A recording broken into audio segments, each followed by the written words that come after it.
నిర్మూలం అనేది జరగదు. ఓకేనండి. ఎందుకంటే ఆయన ఎడతెగక వాత్సల్యం మన మీద చూపిస్తున్నాడు, ఆయన ప్రేమను కురిపిస్తున్నాడు, ఆయన కృపను కురిపిస్తున్నాడు మన మీద. ఇంకా మనం శాశ్వతంగా నిర్మూలం అవడం అనేది ఎప్పటికీ కూడా జరగదు.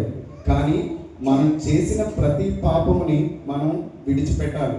విడిచిపెట్టి దేవుని మందిరంలో జ్ఞాపకం చేసుకుని మన జీవితంలో కలిగినటువంటి చేదుని ఏం చేయాలండి? మధురముగా మార్చుకోవాలి. అనుదినము నూతనముగా ఆయనకు వాత్సల్యము పుట్టుచున్నది. ప్రతిరోజు ఆయనలో వాత్సల్యం పుట్టుచున్నదంట.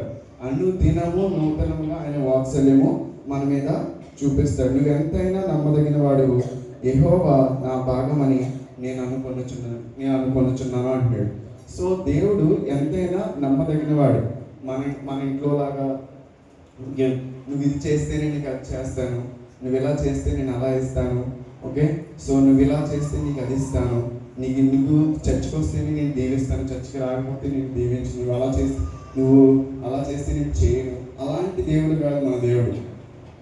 నువ్వు ఎలా ఉన్నా, నువ్వు ఏ స్థితిలో ఉన్నా, నువ్వు ఎలాంటి పరిస్థితుల్లో ఉన్నా దేవుడు నిన్ను గుర్తిస్తాడు, దేవుడు నిన్ను దీవిస్తాడు. కానీ ఆయన చిత్తానుసారంగా జీవించడం మనకు ఉన్నటువంటి విధి, మన డ్యూటీ, అది మన కర్తవ్యం.